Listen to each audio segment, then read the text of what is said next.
I'm Matt. And I'm Nate. And this is Not Quite Religious, a podcast where a Christian pastor and former evangelical turned atheist have conversations about faith, religion, philosophy, and life while drinking coffee. Welcome to episode 42, where we're going to talk about baseball. Yay! I love baseball. Yeah, I'm not a super fan, but first, we're not drinking coffee. But what I forgot to mention last episode was I forced you to drink out of the Marvel cup. You did. So, do you have a DC cup? I do not have a DC cup. I feel betrayed. I did watch Black Adam, though. Oh, is it? How did you like it? It's the best DC movie. Wow. Of like that genre, like not the Batman was really good, but it's not. That's it's like not a DC. superhero movie. Yeah, it is, but but yeah, it was really good. Really, I've heard really bad reviews about that. Really, movie. I maybe because I never read the comics, I don't have like like with Marvel movies and some of the other DC movies. Like, I had read the comics, so I have an emotional attachment. So maybe they got the story completely wrong, and I just didn't care. Right. It was entertaining and fun, and good. Yeah. Good. I'm probably still not going to watch it. But thanks for that. You can watch your baseball, and I'll watch my comic book movies. Yeah. Well, we did do a whole episode about comic books. Yeah. And I'm not as near as into that as you are, and so now we can do an episode about baseball. Absolutely. Which you're not nearly as into as I am. But it's not really about baseball. It's a metaphor for something else. So, whether or not I'll reveal what it's a metaphor for, we'll see. I should like baseball more than I do. I went to Fenway a lot as a kid. Mm-hmm. My cousins had quasi-important roles in Boston. Like, not political, but like I got to sit in the 600 Club, which is like the thing above. Yeah. And they serve like lobster and stuff. And there's a special entrance in your VIPs because my cousin, he was like part of a company that invented knee surgery, knee replacements. Wow. So they had money and the company like spoiled their people. And I went to so many baseball games, like so many. And I have a ton of baseball cards, a lot of autographed Red Sox from the 80s. Yeah. And I think my love affair with baseball ended when I started playing baseball in our town league, and I took a line drive to the face the first inning I ever played, and that was it. And I was like, and I'm done. And my mom was like, I paid for the season. And I was like, cool. I'm not going anymore. that really hurt. Yeah, I never got hit in the face in baseball as a little leaguer, as a kid in junior high, and I didn't really play in high school. But I got hit in the chest. Probably got hit in the leg a couple times. The face might have changed. Yeah. You get hit in the head or the face. I think that changes things. I mean, thankfully the kid who was hitting it was also little. Like it hurt, but I didn't like have a broken cheekbone. Right. Right. I was a pitcher, and I was always terrified that I was gonna get a line drive to the face. Yeah. But I also was good at compartmentalizing, so like just didn't think about it. Sure. It's like a mind over matter thing. Plus, also I think though subconsciously being like having that be a terror was like a bit of adrenaline rush, which is why I liked pitching, because you're sort of like I can't walk him, but I can't put it right in the middle because it's just gonna come right back at my face. So it heightens your awareness of where to throw the ball. But yeah, I went to a lot of baseball games, professional baseball games when I was a kid too. The Reds? No, the Indians, now Guardians. That's the hat I'm wearing actually. Oh, I'm wearing a Cleveland Guardians hat. I probably went to 1 or 2 a year on average. There's one year I probably went to 3 or 4. I don't know how often you were. Yeah, you were going. At least that. Yeah. When we make a day of it, we go to Faneuil Hall and hang around Boston. Mm-hmm. I mean, you went to Fenway. You've seen the... Yeah, I went to Fenway for the first time 2017. Yeah, with Jasper? And with Lucas, my oldest. And actually, no, that was the second time I went. Okay. First time I went with a buddy from church.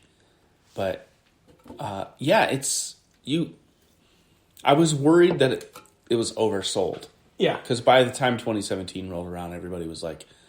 It was like agreed upon that Fenway and Wrigley were the best, and I think most people because they were the oldest and unchanged. Yeah, and like they both have like character. Like Fenway is the big green monster, and it looks old. It looks like, oh yeah, I could see people playing like this in 1920. Yeah, there's nothing modern about it. I think the same thing with Wrigley. They have the ivy the brick wall, the brick ivy wall, the brick wall, no padding except for the ivy.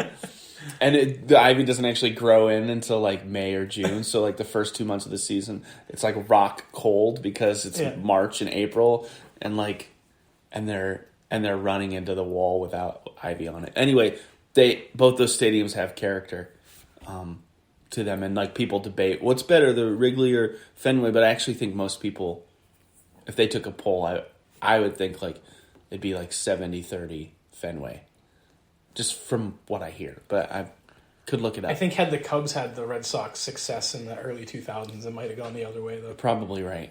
You're probably right. But so I was a little worried about my first time it being something that's oversold. Like, for instance, Plymouth Rock.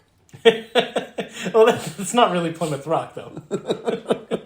I was led to believe in Ohio growing up in elementary school that Plymouth Rock, I don't know why I thought this, unless they said it out loud. Like I thought it was a boulder. Yeah. Like I thought you could climb on it. Yeah. Not only can you not climb on it because it's small, it's also like 20 feet down in a pit surrounded by gates, so you can't even touch it. You just have to look at it. Yeah, and it's just got like the 1620 imprinted on it. And it's just a rock. Yeah. So being in Braintree, boss, like heart of the revolution, essentially. Yeah. John Adams lived down the road from me, obviously, hundreds of years before. Mm-hmm. But like all these people, we would go walk see the church where Revere lit the lights and like everything. Yeah. Well, Plymouth Rock, there we knew from a very early age, like it's not the real rock. Like nobody knows the real rock. They just grabbed a stone and threw it in there because Plymouth wanted tourists. Right. It was like very well known. Like this is just what we did, and we're gonna go look at it. But the real thing is Plymouth Plantation or the Mayflower down the road. Right. So I was super hoping that Fenway wasn't gonna be like Plymouth Rock, and I get there and like the green monster's actually really small or something, and they just make it look big on TV.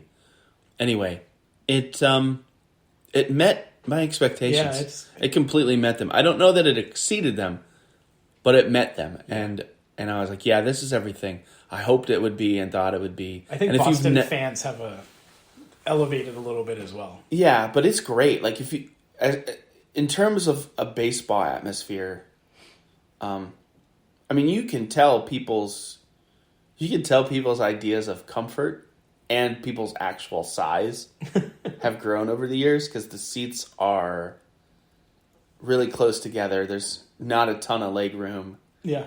I mean, also, it's a smaller park, so you have to fit people in for revenue. Right. So yeah, and they barely fit over like 30,000 people. Yeah. So it's a really small park, which gives it this super homey feel. You feel like you're watching a baseball game. Yeah. In 1925. They have the old scoreboard. It's just fantastic. It's great. If you've never been to Fenway, believe the hype.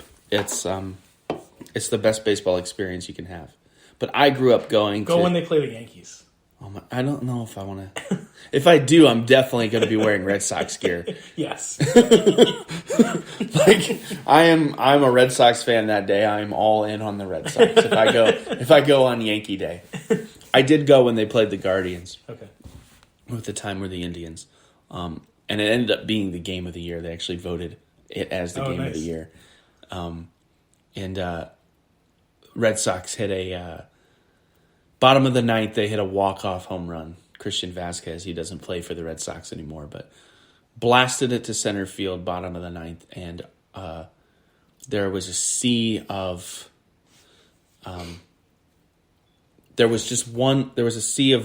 Red Sox fans, standing up and cheering. And if you would have looked at it from the helicopter, you'd have seen one little dot in the crowd of a very really sad. Of a very dejected Guardians fan, and that was me.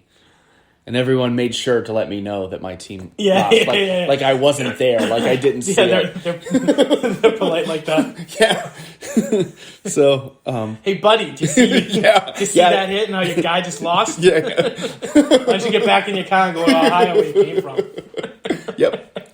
I think that exact phrase with that intonation, everything you says is exactly what happened. Wherever you are, don't Mark. Don't even get a donkeys. Just get out of here. Wherever you are, Mock. I remember you. Mock. So yeah, I'm a lover of baseball. I put a Facebook post the other day. Yeah, about the recent rule change. The recent rule change is for those of you who aren't sports fans, baseball, the pitcher and the hitter used to be able to take however long they wanted to get ready. The ump could call delay of game if he thought that it went. It was very rare, and on average, it would take 12 to 15 seconds to pitch. Yeah, I'm not sure what the pitch clock is. I think it's at 10. Yeah. I thought it was at 20, and the batter had to be in by 8 seconds. Okay. Well, there was usually like 12 to 15 seconds by my count in doing it, but there's something about the pressure of like... Yeah, you have a clock ticking down. And I think that... I'm not sure if like the pitcher doesn't pitch it in time if it's a ball or if it's like an automatic walk. I don't know. I'm not really sure. Yeah, I heard about it on a podcast, so... I should have known if I was going to talk about it. Yeah. So baseball games started to take a really long time because there was no official time limit. And now what they're doing is they're having a clock, and the batter has to be in the box by a certain amount of seconds, and the pitcher has to pitch right after that within a certain time frame. So think of it as a basketball shot clock, but for pitching and hitting. Yeah, but I think the bigger deal is the pace of the game. Yeah. But even then, it's like the thing I think about. I used to argue against the pitch clock because I'm a purist. Just say that out front. I'm a baseball purist.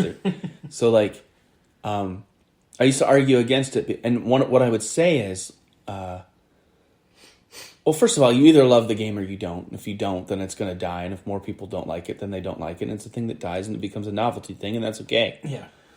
Don't kill the game that I love. I don't care if you like it or don't like it. Just don't kill the thing that gives me joy. Yeah. And when I die, if it dies, it doesn't matter because I'm dead. It's a very selfish perspective on it. And I used to say, well, actually, baseball has way more action than football if you count pitching as an action. I think there's something... You can fact check me. I think there's something of like a total of 15 minutes of action in an actual football game between the timeouts and the commercial timeouts, the regular timeouts, the halftime, the huddles, the figuring out, what play is going to be called, the penalties that call a play back, there's like 15 minutes of actual legal action in a football game. And yet football's a monster in America. Dominates most things, not just sports. It dominates most things. And so is it that people will sit and watch football for 3.5, 4 hours? They'll waste a whole day. Yeah. Maybe is it because it's on Sunday, and baseball's on Monday? It's also on Tuesday and Thursdays, though. Monday it's on Tuesdays, but it's on Monday and Thursday. Monday and Thursday. And you got college football on Saturdays. Saturday. So it's not a lot. You're right. And it's not on Tuesday and Wednesday, which is a work night, a school night. So, but then baseball's on by itself on like Saturday and Sunday, and those games are... CSI gets better ratings. Yeah, part of me wonders if it's just the sheer amount of games. Yeah. Like, I hear your pacing argument, but there's just so many... Like, during baseball season, at any time, at any day, there's a game on. Right. I think that's then you shouldn't expect it for that reason alone to keep up with football. Right. Part of it is that people remember when baseball actually was America's pastime. Yeah. And so there's a sense of loss. Yeah, growing up in the greater Boston area in the 80s, like, the Pats were kind of a thing. They also stunk. But it was Red Sox, Celtics, Bruins were like the big... And of those, Red Sox was like the thing. Everyone had a Red Sox hat. everyone who knew who Wayne Boggs was, and like these Oil Can Boyd. And I don't even know who that is. Oil Can Boyd. He wore a giant gold chain. Like, awesome. Running on the field. It was like probably 17 pounds of gold. That's the other thing. Like, we don't have characters. Baseball doesn't have characters like that anymore. Yeah. And neither do more sports. Every guy's just like, everyone's a hardo. And they're jacked. But back in the days, like, these people just on, like, being in the dugout smoking a cigar. I was going to say, think of, who's Pete, whatever. Right. And he's like got his dip in his mouth, and he's just like... He's got like a 6-pack. He's like, he's down in the last. He's just like chugging PBRs, and he has the bat next. Yeah. You know, like there's something raw and American about that. But yeah, if you go on YouTube and look at footage from like Patriots games in the 80s, there's empty seats. Yeah. You can't like imagine empty seats. Well, now you can at Patriots games. Now that Tom Brady's not gone, and they're losing 9 games a year, but. During the Brady years, it's like Gillette. Right. It's just, you couldn't get a ticket. Yeah.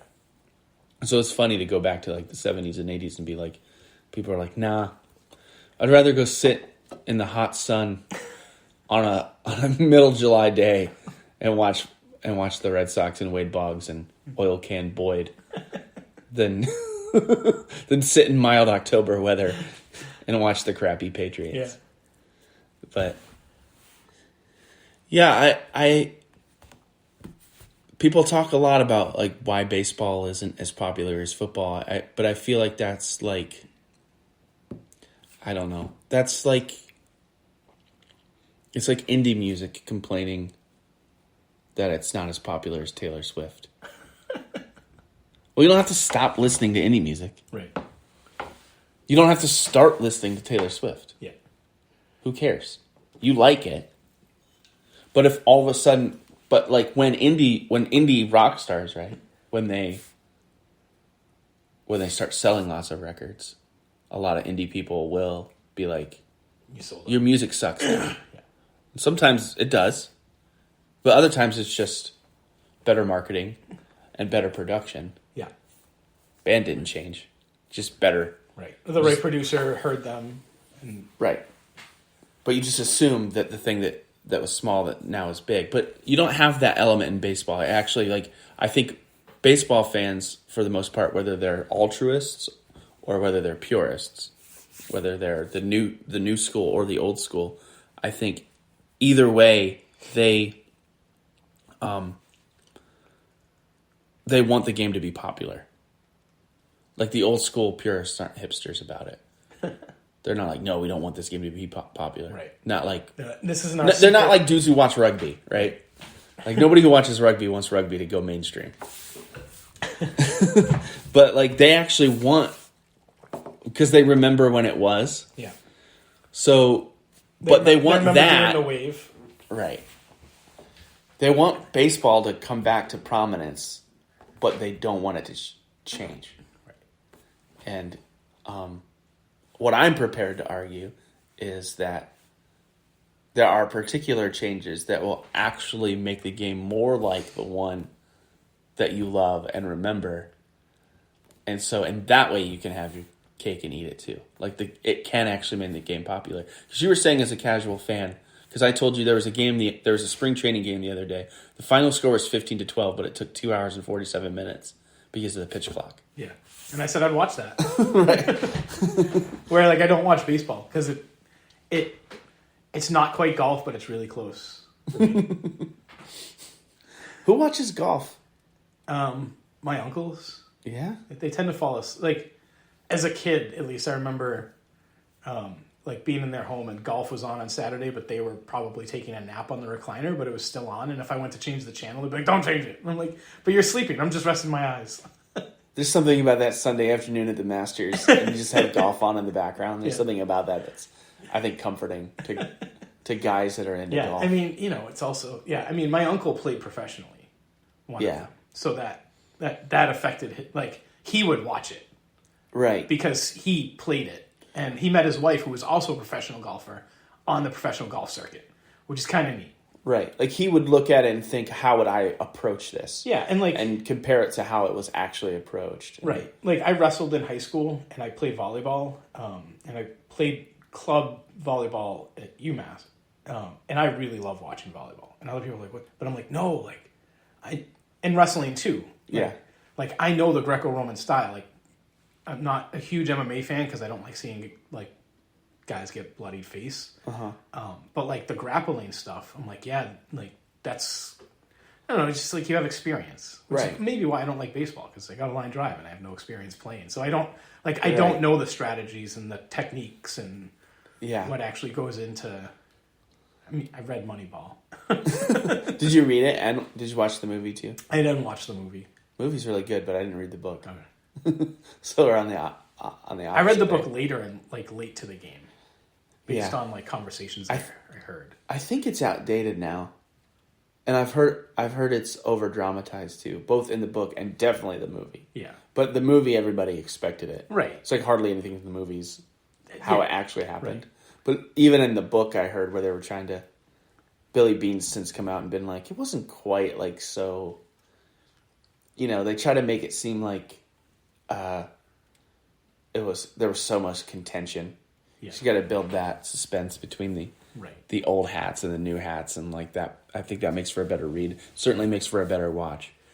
But the reality is usually just not near as sexy. Yeah. But the author was on one of the podcasts I listened to, might have been Freakonomics, talking about his newest project, which I forget what it was, but they questioned some Moneyball stuff. And basically he was like, yeah, the A's figured it out like a week before the Red Sox. He's like all the, like, there was a lot of teams like starting to think about the game mathematically. And it just turns out that Billy got it like just before and was able, and so, like, and these other teams, like, he's like, if you look like 2 years later, everyone's playing Moneyball. Like, because everyone, like, it's a formula. So once you have the formula, it's... Yeah. And what it kind of turned into is, like, the more and more people are analyzing things, the more home runs became valuable. Which goes back to what? They were always valuable. Well, people realized, like, oh, they're the most valuable... a power hitter is the most valuable asset you could possibly have. Yeah. Because if a guy has an RBI of even 0.4, he gets on the base 4 times for every 10 swings. But it doesn't mean he scores. Right? Because he could just get to first. Right. And then the other 2 guys get out. Exactly. But you got a guy with an RBI of 0.28. Batting average. Yeah. Sorry. It's okay. You know, so every 2.5... So 5 times out of every 20, he's going to hit a home run. That's 5 guaranteed runs. Yeah. And he's scoring runs. Right. Which is the point of the game. Yeah. So you don't care if he's... Who cares if you get on base if you can't get home? Right, and who cares if you... The other thing people realize is, like, wait a minute. It's almost obvious and funny when you think about it in hindsight. But pitchers used to get so much credit for striking guys out. And batters used to get, like, so much flack. Be like, oh, Babe Ruth. Like, Babe Ruth leads... He has the major league record for strikeouts. Pretty sure that's true. You can fact check me on that. But, like, he still has a great batting average. Actually, he has a pretty good batting average. And it's like, so what's the difference between a guy hits a grounder and a guy strikes out?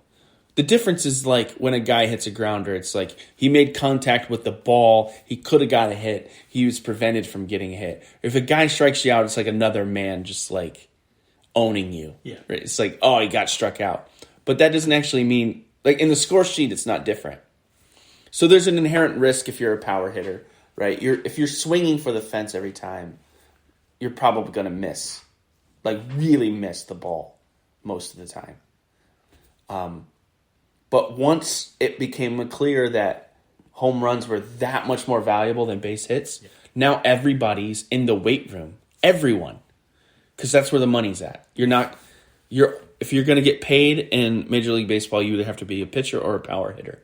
If you're just some contact guy that's good at fielding and, like, good at getting on base 3 out of 10 times, but you hit a home run, you're probably not making the majors at this point. Yeah. You're just... So what that turned the game into is a pitcher's versus hitters duel, which turns out to not be that exciting. I was saying to you earlier, like it could be exciting if you could actually like read the minds, if you could actually know what the pitcher was thinking. That could be interesting if you could actually tell while he's standing there on the mound for 20 seconds. I'm going to try to get it to the top left corner because this batter tends to swing. Right. Yeah. And the announcers might be trying to tell you that kind of thing, but I think that's only exciting to the baseball, to the one who loves baseball. I think for the casual fan, they're like, I think the casual fan's like, throw the ball. And then they throw it, and the guy doesn't swing, and it's either a ball or a strike, and they just throw it back, and then it's another 20 seconds before the guy throws again. And so pitch clock is actually a brilliant idea because it puts pressure on the pitcher to think, and then it becomes, or not to think, but to pitch, and it becomes less about the thinking and more about the athletics. Like, can you just throw a good pitch? And for the batter, can you just try and hit it? So back to the purity and essence of what baseball is, and what that ends up resulting in actually is more base hits, because guys don't have time to be there and like try and like wait for the perfect pitch. They're reacting more in the moment. So they're less likely to just blast a home run. Now you have guys on base. Now that's variance of activity.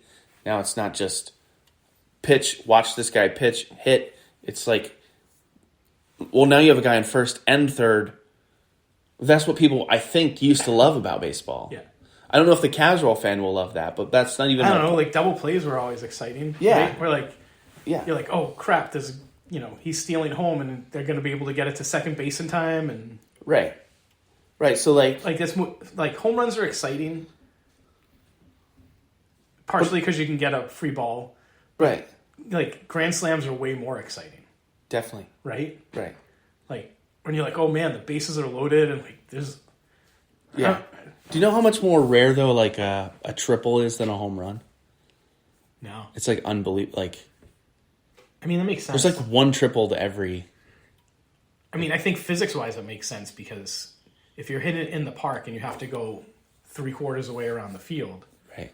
like, and you're also going to the base that is more likely to have a fielder who has the ball.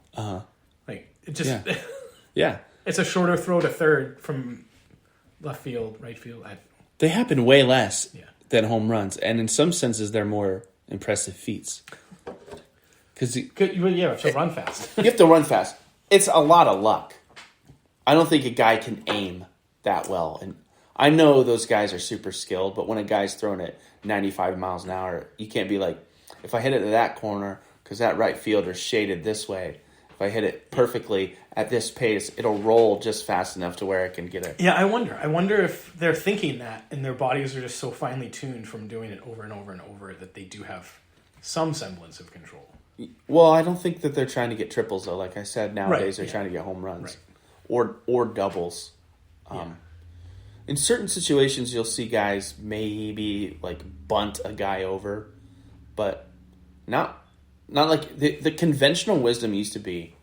The ideal situation was your leadoff guy got a hit, your second guy sacrificed an out, got the guy to second, so that the guy could get to second, so that the third guy could get a hit and he could score from second.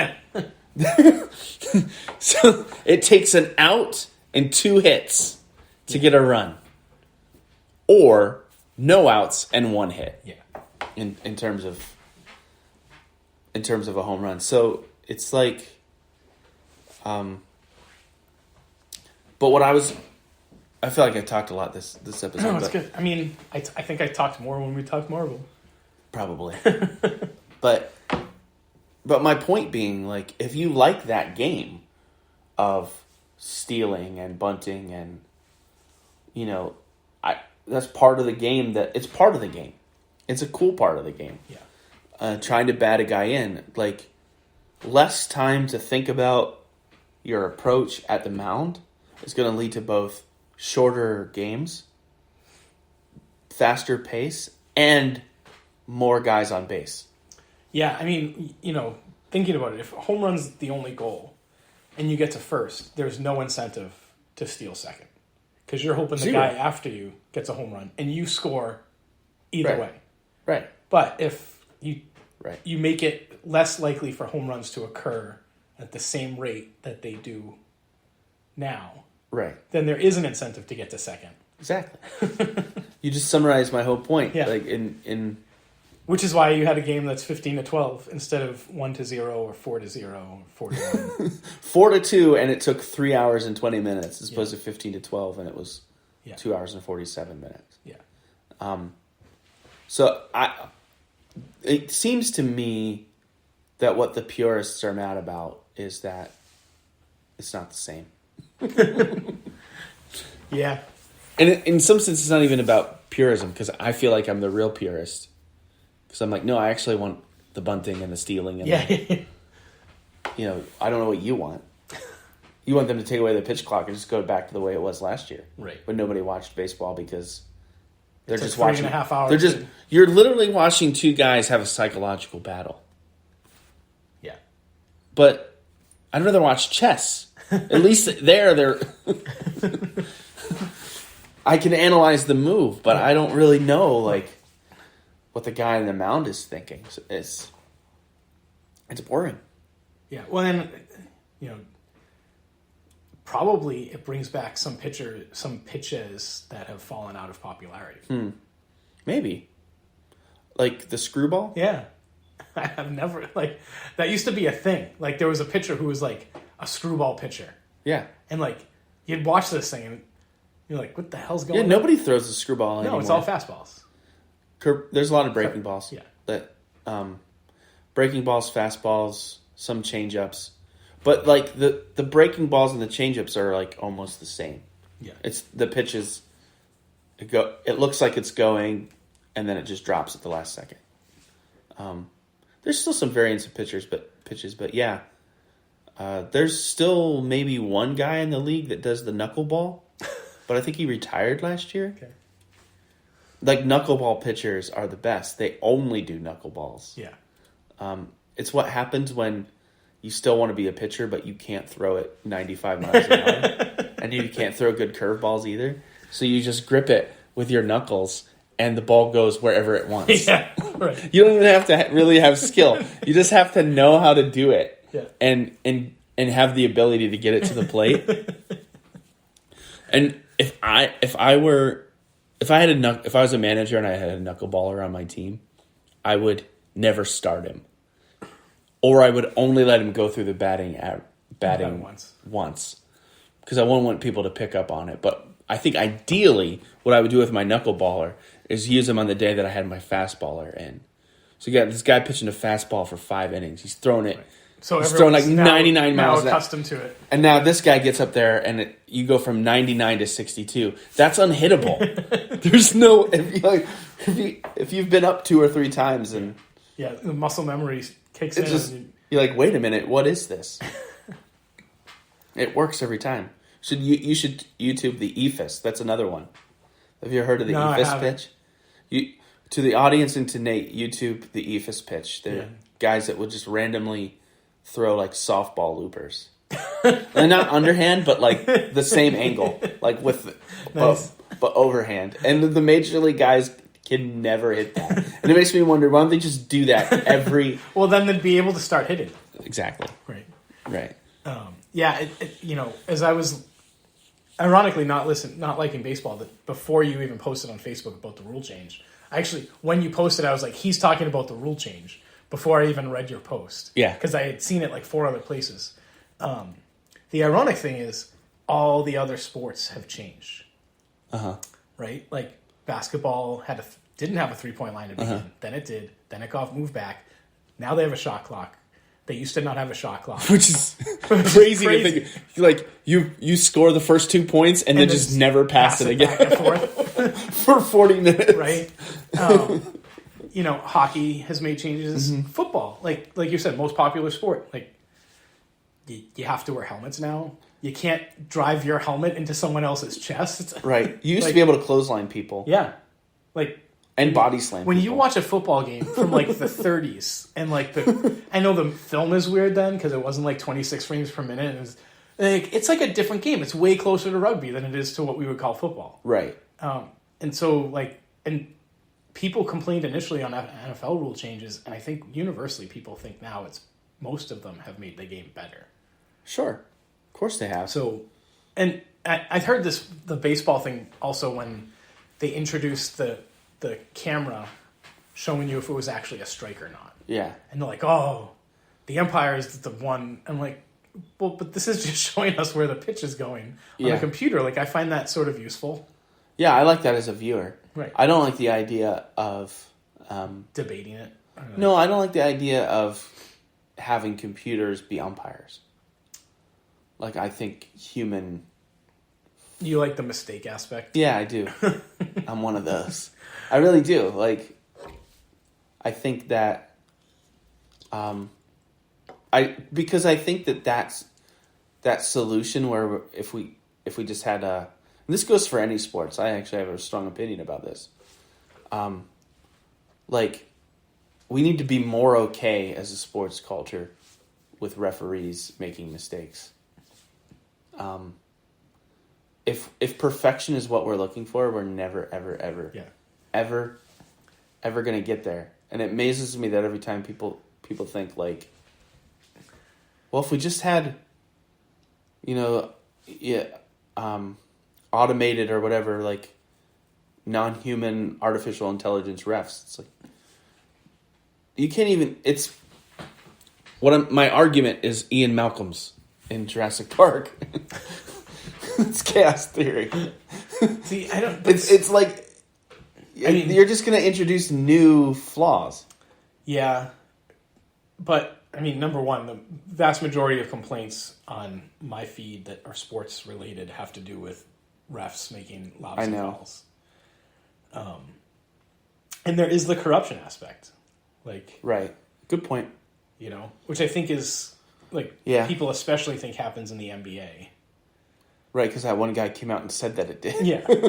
And I was part of it. And you're like, oh. Right. So, like, there is always that. Like, make a bad call on purpose because your buddy has money. Right. Right.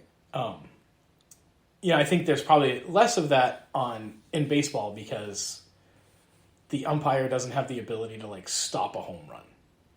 Where, like, in basketball, it can be like, oh, that basket doesn't count because there was a foul. And you're like, what? Right. Where, like, the umpire could make a bad call on a pitch, but he has to make a lot of bad calls a lot of times in a row before somebody is either out or gets to base without hitting it. Or like, super suspicious. Yeah, and it's going to be to the point where people are going to be like, what's going on here? Mm-hmm. Maybe I'm wrong. I'm sure the wrong call at the right moment could skew a game, but... it could. There's been some weird home run calls, like where they said it was foul, or like some ballparks have a yellow line, right? Yeah. That if it goes above the yellow line, it's a home run, even if it stays in the park. Like if it bounces, even if it bounces back in, like that's if it cleared the yellow line. I'm like, you're just making it harder. Yeah, that's the point of the Green Monster. Is like it's really hard to get a home run on the side of the field. Yeah, you got to nail that sucker. Yeah, well, but the Green Monster's like I think down the line, I think it's like 300 feet. Yeah, it's not the furthest back. So you still gotta hit it pretty high. You got to hit it high and far, like you would in any park. But it makes, going back to Fenway, one of the things that startles you when you get there is like how little left field seems because of how close and big the Green Monster is. You're like, there's like no left field. You either get out or you hit the wall. Yeah. When I was a kid, there were not seats on top of the Green Monster. Right. Because they've actually added seats to Fenway. I don't think I'd want to sit up there. Yeah.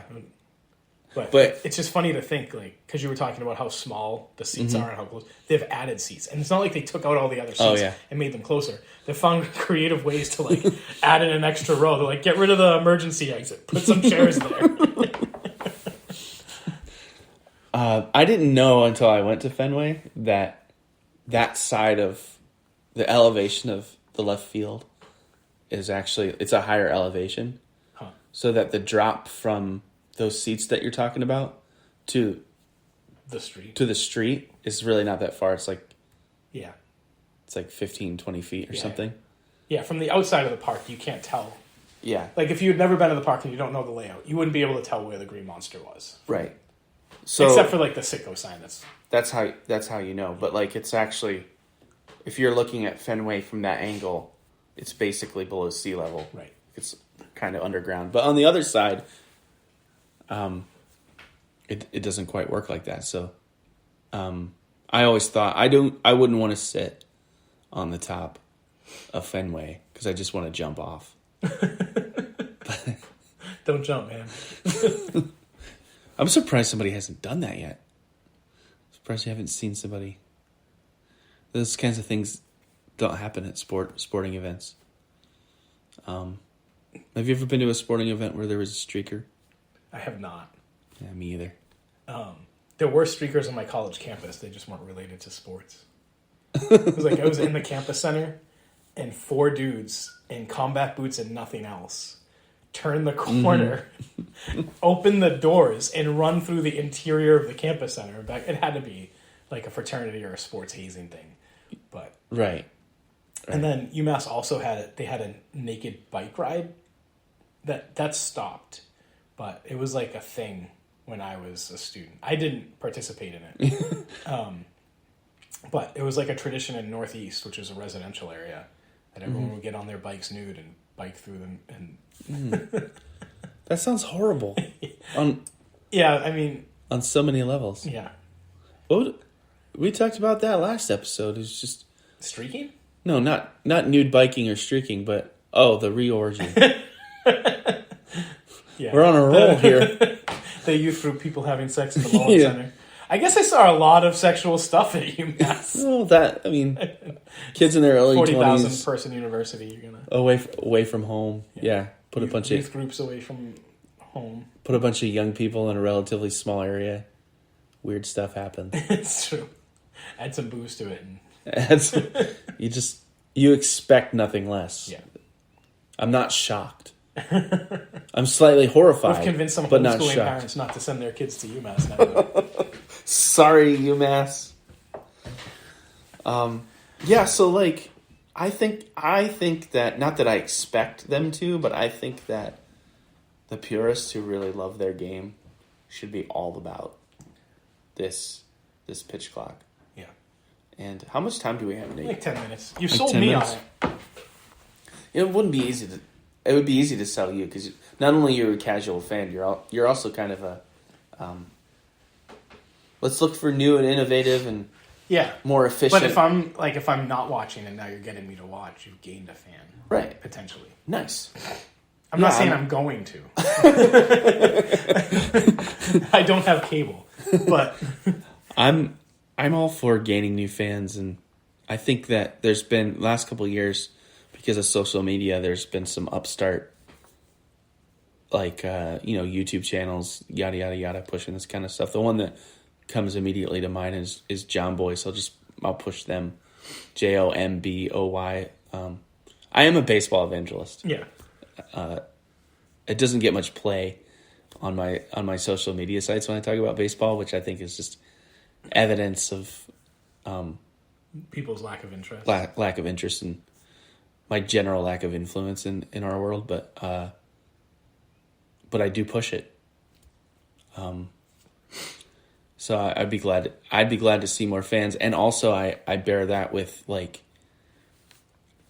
I don't want to tweak the game in a way that, like, actually harms the purity of the game. Like, I don't want a rule change to be like home runs are worth 2 points now, or like it's like stuff like that. Like, I would be against that kind of thing. Actually, they're instituting the shift, and I'm not sure I love it. Or they're banning the shift, I should say. They're banning the shift, and I'm not sure I'm a fan of it. What's the shift? So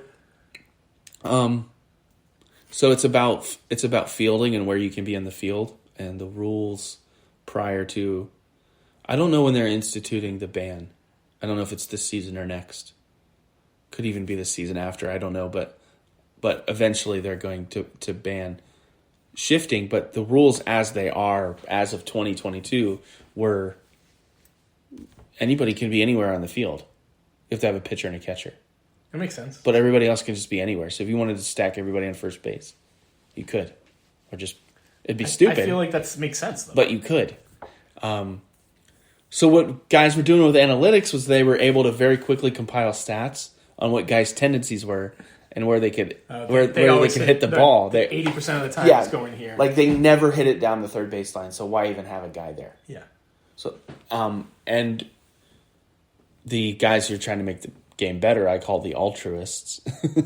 The same guys who want a pitch clock are like, well, that's making the game more boring because like people are getting more outs because the fielders know where to go. Yeah. The thing is about that though is like, why wouldn't you take advantage of people doing that? Why wouldn't you learn as a hitter? If no one's over there, I'm just gonna try to go over there. Like, but I guess that goes back to most guys are just trying to hit home runs anyway. Yeah. So they're actually just trying to pull it no matter what. Which led to, if you weren't getting a strikeout or a home run, you were getting a ground out. It was like the one variance because people knew where you were going to hit it and they just put their guys there. So now they're saying you can't do that. Gotcha. They're set, and I'm not sure what the exact mechanics of it are, but they're basically saying center fielder has to play center field, right fielder, left, so on and so forth. So it's almost like soccer or football for our non-American listeners, right? Because but a sweeper has to be in a certain position in midfield. No, it's not like you're going to get penalized. Like in soccer, you could go anywhere on the field that you want as long as you're not offside. Yeah, it's not like you're going to be penalized for not being in your position. Right. It is more like American football, where if you're a lineman, you're not allowed to go out for a pass. Right. But like, I should look it up. I don't know what the mechanics of how you keep guys in a certain position are. Maybe it's just before the pitch is thrown, you have to make sure there's so much space between these players, and if there's not, then like they'll throw a flag or whatever. So volleyball has that. There are six positions, and the people in the back rows can't spike the ball from the front row. Right. So if you have your 3 front row people and one of them is setting the ball, you've lost a potential attacker. Mm-hmm. So what they do is you all have to start in your box. There are 6 boxes. You all have to start there.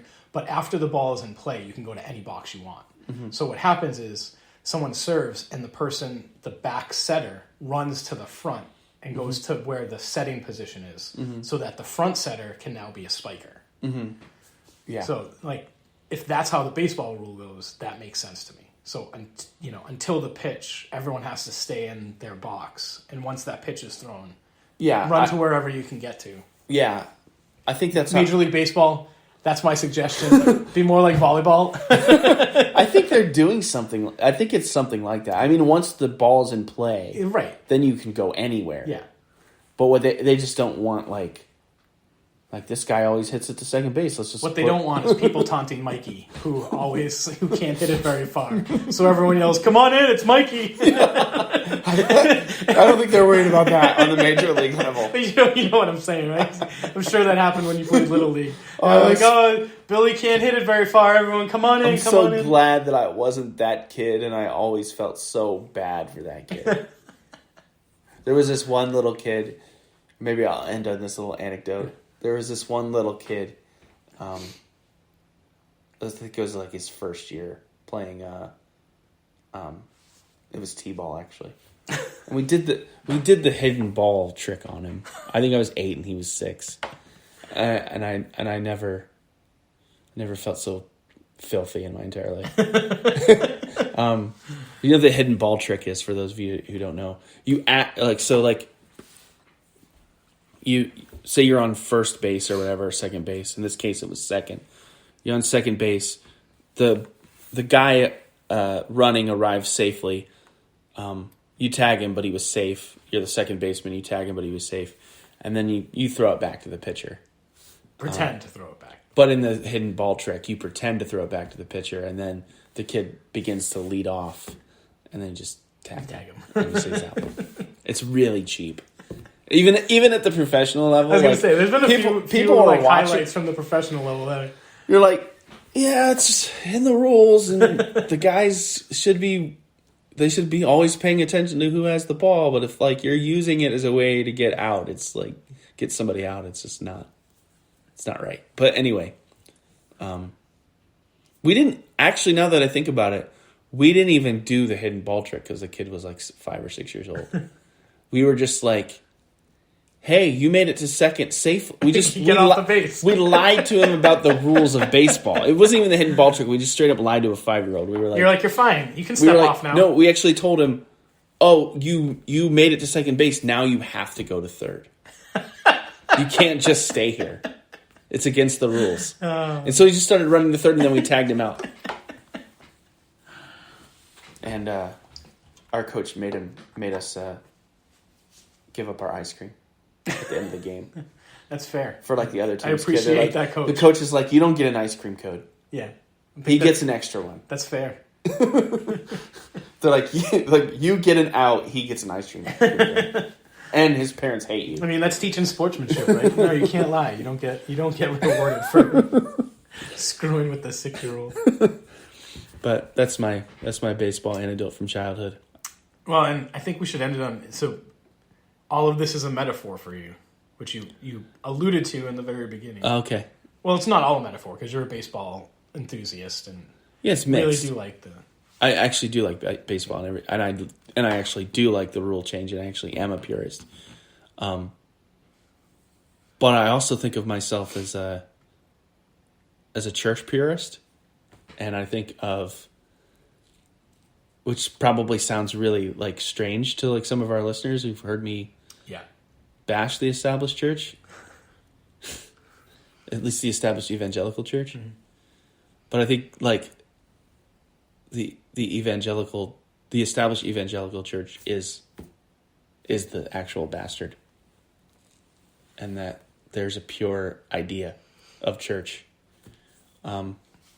It's not a clean cut metaphor because I don't have as precise of an idea of like what pure church is as opposed to pure baseball. Yeah, I have a way more precise idea of what a pure baseball game looks like than I do of like what pure church is. So it's not a perfect metaphor by any means, but it's I told somebody on that thread that I made on Facebook the other day about baseball, about the pitch clock. I said if they ever invited me to a church growth seminar, which why would they? But this is what I would say. I would do the post about baseball and not say anything about church. The metaphor being that there are ways to innovate that just destroy the thing. Like you can innovate so much that the game is no longer recognizable as the game that it's supposed to be. Yeah. And that's the case with football. Like you said, actually, in the beginning, football was more like rugby. Actually, when football started, there was no forward pass. Right. So when they allowed the forward pass, they completely changed the game. Yeah, it was a different game. It's a totally different game. So you can innovate so much that you wreck the game. And I'm not into wrecking the church or what Jesus started. But also, like, as time goes on, there are things that you have to do in order to maintain the purity. If that makes sense. There are things that look like innovations that are actually not just novelty or not just innovation that will both make the church more like it was meant to be and also attract more people to it. That's the metaphor. And I don't have time to get into what that actually looks like. We can leave it at that. In terms of the church, but that's... People can meditate and contemplate and message us if you have ideas. That's what I'm proposing. Yeah. Enjoy the new season of baseball, everyone. Amen. Go Sox.